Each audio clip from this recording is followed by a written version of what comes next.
Good morning, good morning, good morning, good afternoon, whatever time it is. It's noon here in Park City, Utah at the Sundance Film Festival. Everybody having a good time? You know, I always used to hate it when somebody would do that. Like, how are we having a good time? Who does they really care? But anyway, come on down, enjoy us. Enjoy. Okay, it's really early for me. Come on down, grab a seat, and join us down here. We're going to be talking about the film Prime Minister, starting right now. So welcome, everybody. My name is Jay Holben. I am the contributing technical editor to American Cinematographer magazine. And the ASC and American Cinematographer is really proud to partner with Canon to be part of these talks with filmmakers here at the Canon Creative Studio. And we're going to do another one right now. So here we go. I have two extraordinary gentlemen here on the panel with me, Mr. Clarke Gayford and Mr. Leon Kirkbeck. Oh, I thought I was going to trip on that, and I'm glad I didn't. I am the worst when it comes to saying names. So we're going to dive right in here because that's the best thing to do. Clarke, I know that for you, for this film to cover the Prime Minister of New Zealand, it was a really, really difficult process for you to get access.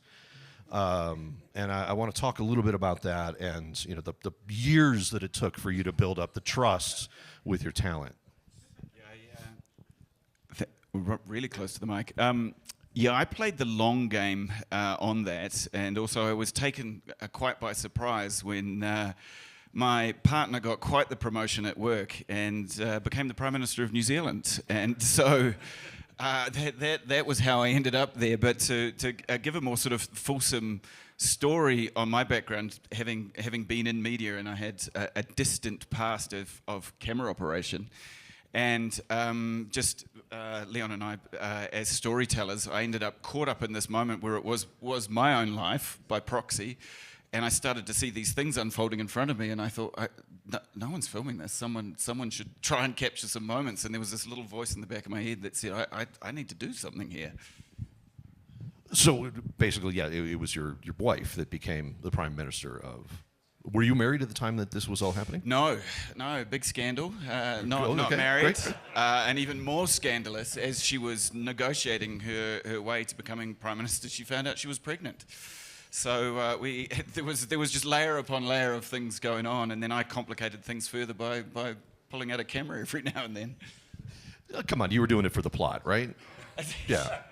Well, initially there was no end product in mind. It was just a case of someone needs to film this. I mean, for example, and I won't bore you with the inner workings of the New Zealand political system, but we have a mixed member proportional system, which means a smaller party can play king or queen maker, and that's what happened after election night. There was no clear winner, and one of the minor parties then had to make a decision. So he decided to do that via press conference on TV, which meant that we literally watched TV in a small room to find out if she would be Prime Minister or not.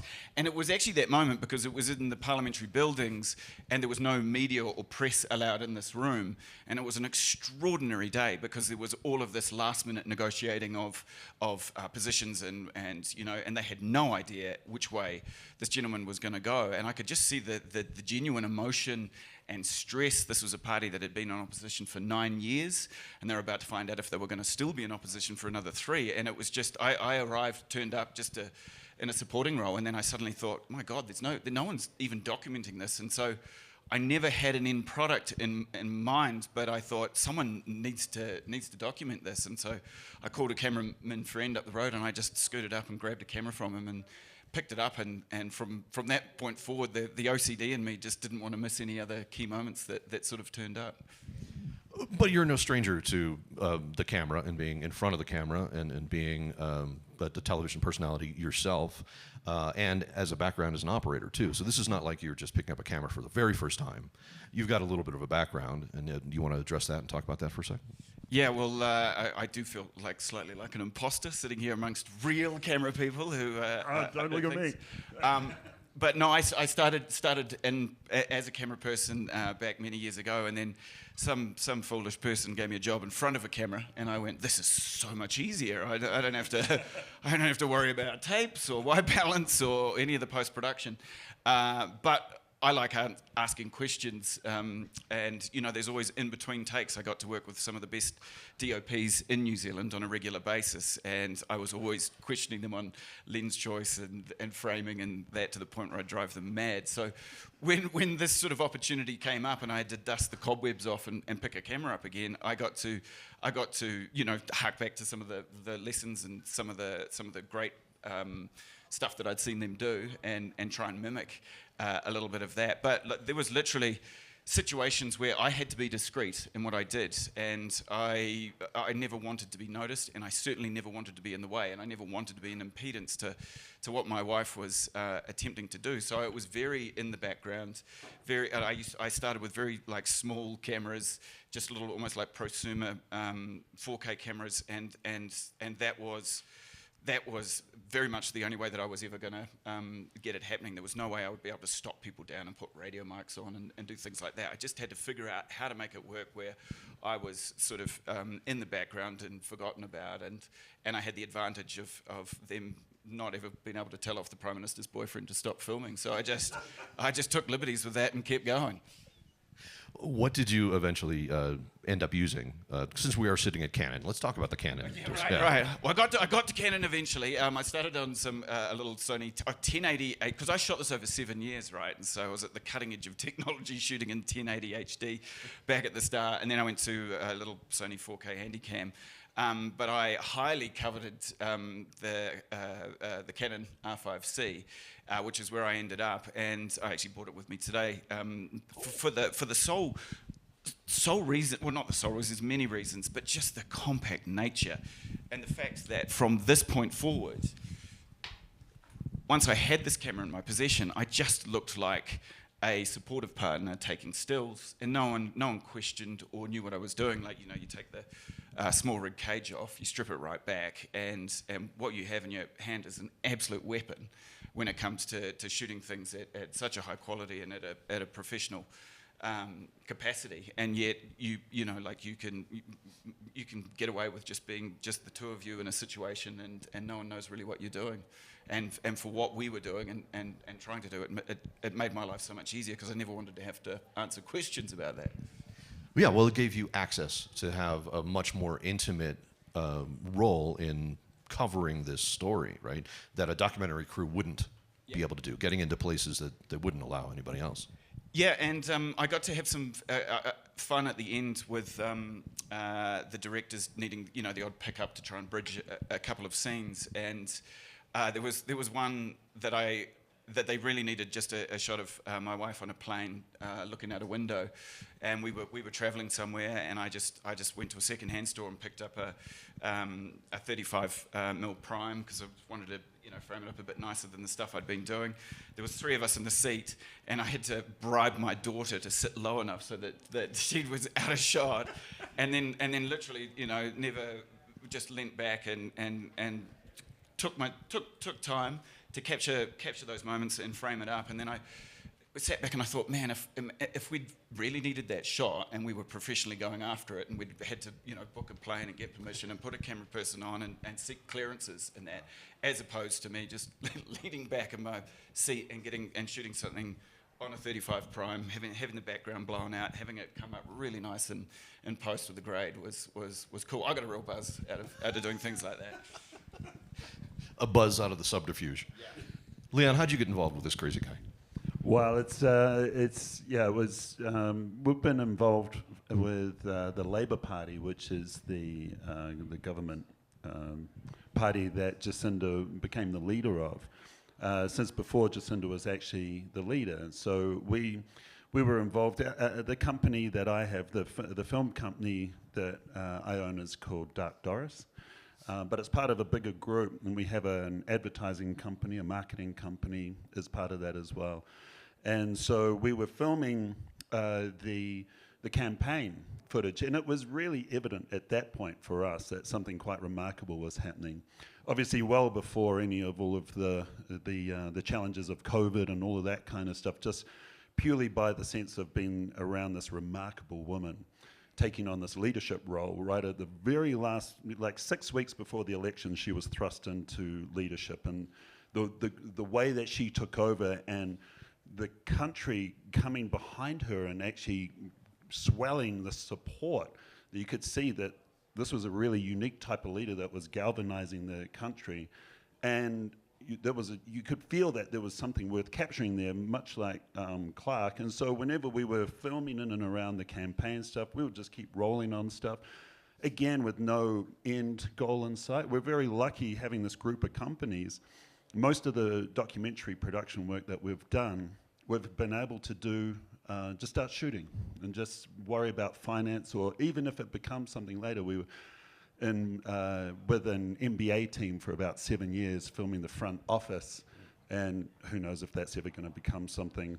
It'll probably be the last start. In 20 years' time, it'll be my late career relevancy play. I'll be 70 years old in a Zimmer frame walking up to get some kind of award or something, hopefully. Either that, or it's just the hard drives are going to rot in a landfill somewhere, and it was a waste of time. But again, the beauty of being able to actually just see these projects come about and actually just start capturing stuff. And I'm really lucky that I'm from a technical background and have been a DP for a long time. So as well as owning the company, I get to kind of have the beauty of being able to go, oh, that looks interesting, and just sort of start shooting and decide which projects are hobbies and which ones might have a future. And I'm very much like Clarke. Clarke and I are very similar in our approach to being a fly on the wall and capturing these scenes with no sound operator, no director, no producer, literally just going in and having to effectively perform all of those functions all at the same time, as well as having to charge the batteries, as well as having to clear the cards, as well as having to do all of that. It's quite, I'm sure there's other filmmakers here that are in that same boat and having to do all of that all at the same time.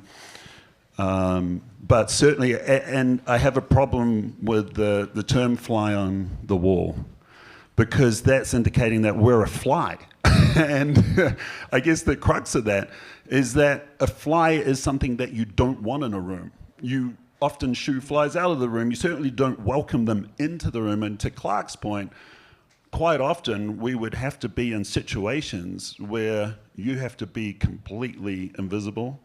And if you're not invisible, you have to be not being a nuisance and not slowing down any process that's happening. You can't even, talk, let alone do, what a normal film crew would do, which is be trying to make sure you got coverage and what have you. So I'd like to think of ourselves as butterflies in the room. Okay. I'm working on it. It's a term I'm trying to I think we have to galvanize as filmmakers. Wow. Thank you for being part of that workshop out loud right here in the moment. That's come on, the butterflies. I can't wait. Butterfly effect. Can't wait for the T-shirt. I think it could be a theme of this year's Sundance. Yeah. Butterflies on the wall. Exactly. It's interesting because that exact phrase in conversation came up in a panel yesterday. That's not what documentary filmmakers do. You don't just sit around and disappear, and the idea of being a nuisance that people are kind of shooing out. You're getting intimate with your subject, and not because you're married, but you're getting up close and you're getting intimate and you're being part of that process, and you have to integrate yourself. I like the butterfly. I think we could do that. Yeah, guys, it started here, guys. The butterfly on the wall.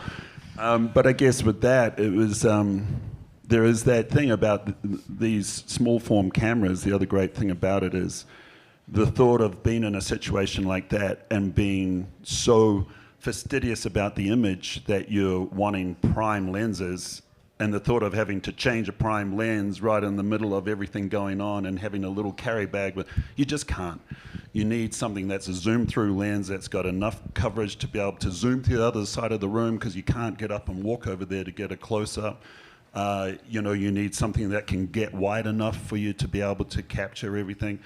But also, probably more importantly, because it's so fast-paced, something like this, with just so much going on, that if you're outside and you're trying to charge batteries and you're trying to dump cards and stuff, if there's a point where the door closes to something really important happening, and you're either in that room or you're not, and you can't enter it once the door's closed, So you need to be present and ready to rumble at all times. If you're caught out doing something like, like fossicking around trying to find other gear or clear cards, you often miss the moment. Because and better to be in the room with potentially not enough gear than to be outside it capturing nothing. So this stuff's really important. You weren't working with the RC5 though. You were doing the C500. No, right? C500, yeah. And I took the words right out of your mouth. I took away your moment to say what you were using. So let me try that again. What were you working with? Wow, great question. Thanks Thank for you. asking. C500 Mark II, and again, it's a bigger form. I started actually out on this project because it was earlier on that we started capturing stuff and often use like a 5D Mark IV every now and then. It was obviously before these cameras came out. But yeah, the C500 worked great for us again with some L series lenses, a 24-105 and a 70-200 tucked in a pocket somewhere, and that seemed to cover everything and get great image quality. You look like you're ready to jump in there. I didn't want to stop you. Reflect the 24-105 is such a great workhorse of a lens in the sense that Leon's exactly right. I have been distracted personally watching certain documentaries where sequences that are very human moments have often been too cinematic and looked too nice, and too much thought has gone into the craft of the show. For me, it's almost taken away from the human performance you're getting through the story that you're hearing. And I certainly made a conscious decision for the stuff that I was shooting around home, and by proxy of the basic gear that I started on, to not overthink and not overdo it, and just make sure that you were there to capture those moments, and then in post or wherever else, sort of build the structure of your sequence after the fact. And that's also an excuse for shoddy camera work that we've both done. It's my excuse, and I'm sticking to it. So, Thank you for calling yourself out on that, because I wasn't going to do it. That's part of what one of my next questions was going to be. When you don't have the control to step in, to have two cameras, to have sound, making sure that you're getting pristine dialogue, that you're able to get the coverage, that you're able to put your talent somewhere, you are completely at the mercy of pure cinema verite with a single camera.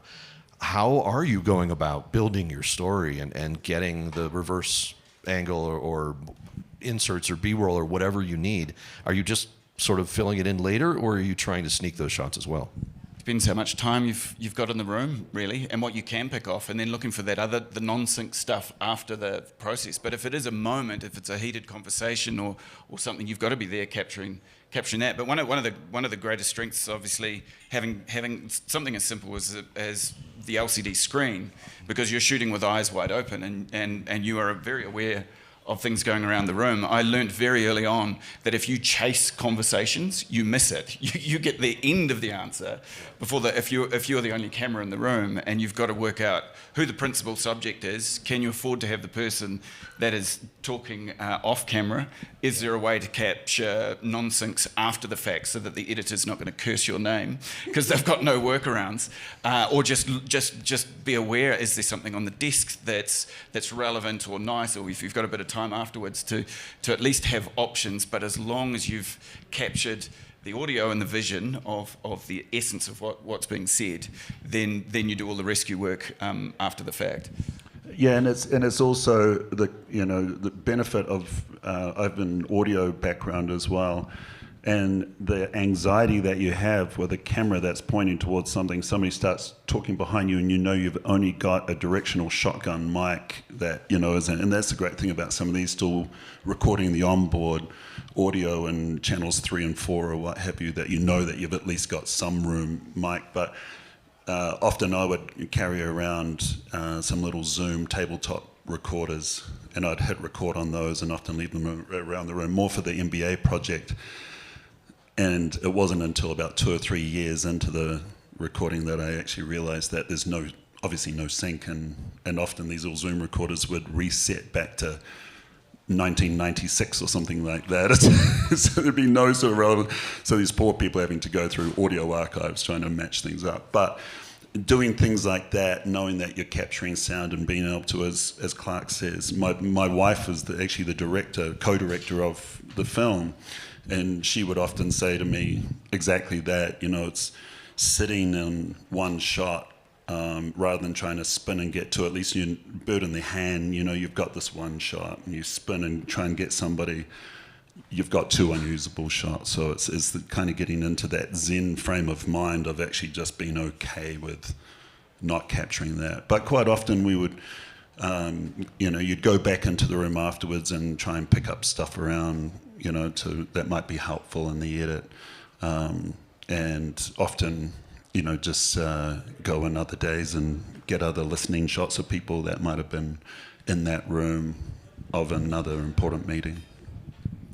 I've had a good laugh with the editors. I took it upon myself to think that filming the beautiful art of making a cup of tea would be a wonderful cutting device. You know, it's an office attachment, and I spent many hours like filming these cups of tea, and not one bloody cup of tea made the end product. But somewhere sitting out there is a super montage ready to be made of the ubiquitous cup of tea going into an office somewhere. Prime Minister Part 2. Yeah. Right? Yeah. The sequel, The Cup of Tea. The sequel that no one asked for. Some sort of ASMR cup of tea making. There could be a market for that. I just don't downplay that too far. The way you operated, I think, is very interesting because, again, you're trying to be as unobtrusive as possible. You're not looking through a viewfinder. You're not putting it up to your eye. You're really trying to kind of hide in the corner, right? What techniques did you employ to make that usable? You know, shooting from the hip is not an easy thing to do. No, and I have to say, shooting from the hip once you're past about 45 years of age is even harder because your eyesight just goes within about 6 months, and you're like, those sharps better be sharp, and that's where you actually have to trust some of the tech on this. That's been a journey for me over the last 7 years of filming this as well. But part of the thing is just presence in the room, right? So if you're in the room and people are used to you in the room, then it's easier for them to carry on with whatever they're doing and to ignore you, and so that makes it easier to step forward when you need that extra tighter bit of framing or the like. So yeah, just find your moments. And also, again, with the the connection that you had, if you had to pick up a B-roll of Jacinda at home, it's easy, right? Just pick up the camera and start rolling. Is it, hun? I used to get told off all the time. I wasn't sure if I should point out that you joined us, and it's an honor to have you here. Welcome. It was actually really hard. It was her workload was phenomenal, and it was massive, and we went through some incredibly stressful moments, and so I felt like the worst partner in the world because it'd get to the end of the day and something significant had happened, and I thought, man, I've got to capture a little bit of this in the moment, and I didn't feel like picking up a camera, and she certainly didn't feel like being on camera, so there's a couple of people that are not enjoying the experience in the room, so I had to make 2 cups of tea that day just to get that across the line. But and it needs to be said as well, it's Clarke being listed as a DP on the thing and as a producer of the film, it's really there's a director element of that as well. He's asking the awkward questions at the awkward time and having to break what should just be a family moment and actually capture that for the film team to be able to make something. And it's quite a remarkable skill. I mean, Clarke probably doesn't get the recognition he deserves for that, being really all 3 of those things, cinematographer, director, and producer, and he's quite remarkable at all of those things, because I've got to say, even then, in the actual production, post-production, Clarke was amazing as a producer as well. So, you're one person band. That butterfly saying stuff is really starting to grow on me. I'm starting to warm to it. Yeah. There's a lot of love on this band. Yeah, just go, keep it. Don't stop. I think it brings up an interesting subject because as a filmmaker who's done documentaries in my past, there's always that sensitivity of, do I pick up a camera in this moment and cover this, or do I allow the subject to have their space right now? And I always struggle with that because I want to have a particular trust and a connection with that individual, that I'm not violating their personal space, but at the same time, that's my job. It's even harder for you in this situation because you can end up on the couch, not just offending the subject. But how did you handle that? Not very well. There's also a supercut to be made of me being told off and told to stop filming as well. I had a reluctant subject because she had a very important job to do, and so I was very, I was conscious of that. But what surprises you, and this is why it's always so great to be involved in the back end on anything that you work on, because then you get to see what the editors select and what they use, and what they often use to carry you through a moment can be quite surprising. You can convey so much emotion through no dialogue at all, just the way that someone is reading notes or looking off or reflecting on what's just been said or done. And so much of the strength in documentary is not just the conversation that's unfolding in a sequence. It's actually giving you those shots that breathe, that might have dialogue coming through from the next part, or the music swelling up just to reinforce what has just been said. And so, we may have had conversations at night that I'd capture on camera, but then I'd spend a good 15, 20 minutes afterwards just without saying a word, capturing the writing of notes or sorting extra affairs out that were going on without saying a word. And they were incredibly invaluable to the post team because that helped thread the story and give it pace and give it breathing room and make it work like that. Yeah. And you ended up with, I believe, over 300 hours of footage over the summer? There was a lot of cup of tea making and just reading notes. I think we were joking about, you can tune into those TVs that are just like a log fire burning to relax people. I'm going to make a supercut of my wife reading cabinet papers. So I've got a huge library of that. It was a treasure trove of riches. We also had the incredible resource that was a project in New Zealand called the Political Diary Project, where the New Zealand Archive House had been running it for about 40 years, where they interview prime ministers and other leaders, and they even interviewed me for the project, and they sort of put it in a time capsule and it pops up and becomes available after your death or after 100 years. And we were the first production to actually seek and gain access to someone living with all of those intimate recordings, so that they can be recorded candidly and honestly at the time. And that became a huge resource for our edit team, because then they had this big audio library of Jacinda speaking openly and honestly about her experiences in the moment. Wow, that's an extraordinary resource. That's amazing. What was the connection and the workflow between the two of you?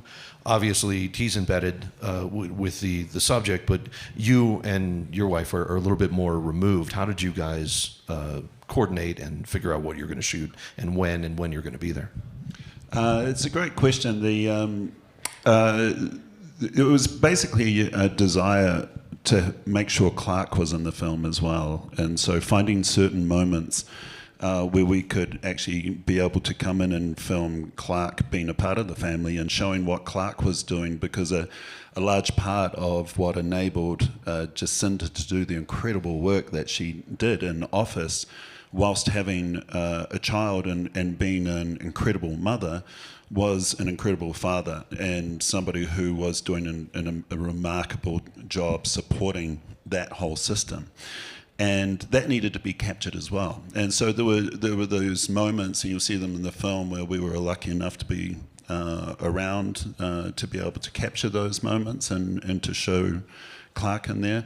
And that was really on a case-by-case basis. As Clarke said, there's, Jacinda's doing an incredibly important job, and it's our place to only be welcomed in at the times that are appropriate and to capture those moments. And again, to be... and it's hard. I'm a natural nuisance. My setting is generally to annoy people, and so to try and dial that back and to fall into the background, was a real privilege, to be quite honest. There's some moments there that I feel, I look back and watch a film now, and I almost sort of have to pinch myself because they're intense moments. and again, as somebody having to document that and capture that, and deal with the gear and the sound and the, the cards and the batteries and all of that, and at the same time making sure that you're not in the way, that you're not obstructing anything, that you're being. Also, because we've a lot of the projects that we have done, our company is really focused on telling stories that impact the world and people for good, and very purpose-driven. And with that you're generally telling stories that are really hard to tell, and often the footage that you capture is sensitive, and you need to take very, very good care of that, particularly in and around the NBA documentary that we're filming, to be able to be in a front office situation where they're literally talking about massive deals, whereas if you made a quick call to any TV network that's interested in sportscasting, you could sell information very, very easily. And so you have to build up trust, and that trust comes over years and years of a career, and for people to be able to reference work that you've done where you have clearly been in a really important and stressful and I guess sensitive moment, and to protect that footage and to make sure that you don't talk about it anywhere, and that all of those projects that we have done, we've always gone into with no end goal in mind. The NBA one, clearly nothing's come out because there was no funding behind it. It was just us going, this will be an incredible story, let's capture it. And again, having that ability to just do that with no end goal in sight enables you to, for the subject matters as well, to not be nervous and not be anxious about, you shouldn't be capturing this because this can't go out anywhere, and there's no financier behind you expecting, that thing happened yesterday in that NBA team, did you capture that? You can capture what you need to, and then later on, once you've realized that you've got something special that you can take out and find the right partner for it, so that they as well are very careful with that footage and sensitive to the subject matter, and that's why this NBA one, we just sit on it and wait until the right partner comes along, the right time to be able to put it out. We also had the odd fluke happen as well, despite people sort of thinking that New Zealand only has 27 people. I didn't actually know Leon before the project started, but we sort of struck up a friendship because he just nags you until you just agree to be his friend, basically, which is his way of working his way into your life. So I thought I would chill him out a bit by taking him out spearfishing, and got him violently seasick, which was great, actually. If you ever need to shut him up, take him out to sea in a good southerly swell. Oh, yeah. But the point I'm trying to make is that we were at sea, we were coming home, we were in the car, and Jacinda called, she was on speakerphone, and at that point we were in the middle of COVID, and we had eliminated it completely. So New Zealanders were living without restrictions in a country that was a bubble, and it was the call that no one wanted. It was the outbreak, and it meant that we had to shoot home. We had 25 minutes to throw everything into a bag, and we were in Auckland to jump on the first plane to get down to Wellington, which is where the New Zealand Parliament is, for things to start to go bad again. And so we knew it was an intense moment, and literally Leon was in the back of the car and just picked up a camera as I came into the house and was trying to offload the boat and put some clothes in a bag. And you actually see that it makes the end cut in the film. It's actually quite a heavy moment because our daughter becomes very upset at her mother being taken away, and it all just happened because we happened to be there, and it just grabbed a camera and away we went. Just thinking about that moment kind of derailed any thought that I had. Sorry. Butterflies. Think butterflies. Butterflies. Yes. We're all butterflies on the wall. Leon, did you oversee the edit on this?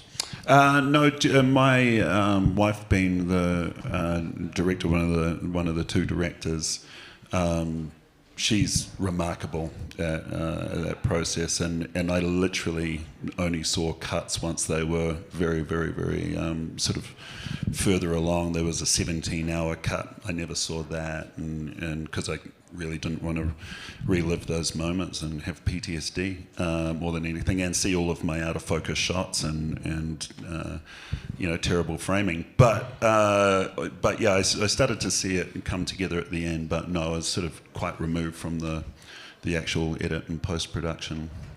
And that actually really speaks to the trust issue that had to build up. I wanted what was produced to be as authentic as possible, and so I certainly needed to remove myself from any of that post. So you trust the team that are around you. I concur with Leon. Michelle is incredible, but we didn't want it to be sort of a very insular New Zealand film. We needed to have an international lens on it, which is why we teamed up with Madison Wells in LA, and then brought in the incredible Lindsay Utz as well as a co-director to bring her incredible background as well, and to have an American and an other world and people not in our system lens, so that they could then cut through all the footage and go, this is relevant, this is not. And Jacinda and I never censored a single frame of the footage that could legally be shown that we handed over. We just had to trust that those guys were going to bring the story to life. It's an amazing amount of trust, but never mind. It doesn't matter what my opinion is there. I want to open it up to the floor here. It's not about me. Does anybody have any questions for these two extraordinary gentlemen up here? Don't be shy. Throw your paw in the air. And no, well, thank you so much. I appreciate it. You saved me. It's like one of those house auctions, and you've just bid on a house. We're going to bring a microphone to you so that the folks at home on the recording here can hear what you say. There you go. My name's Stephen Miller. This is kind of like a political structure question, because I don't really know that much about how anyone becomes prime minister in New Zealand. So you didn't really go into it, but how does that happen? How did that happen? Like the party nominated her, or how did that? To become prime minister? Yeah. So to understand how much of a whirlwind it all was, she never wanted to be leader or prime minister. She was pretty determined to be a very good MP, which she was, MP, and to do the work that she wanted to progress through that channel.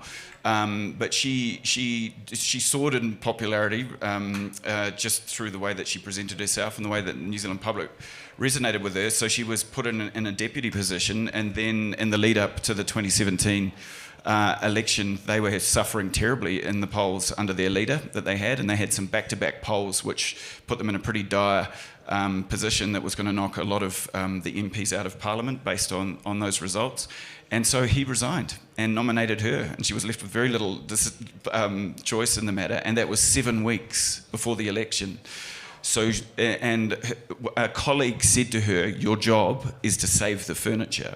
It wasn't to win the election. It was just to try and hold on to the party to keep it in reasonable shape. And the public responded. And this is, the storyteller in Leon recognising that something remarkable was happening. And then the polls started to shift. And then life started to get pretty crazy from that point. I didn't own a suit. And we had to go to these formal occasions, and I was had to go to a store and go, oh, can I buy a suit, please? Life changed real fast.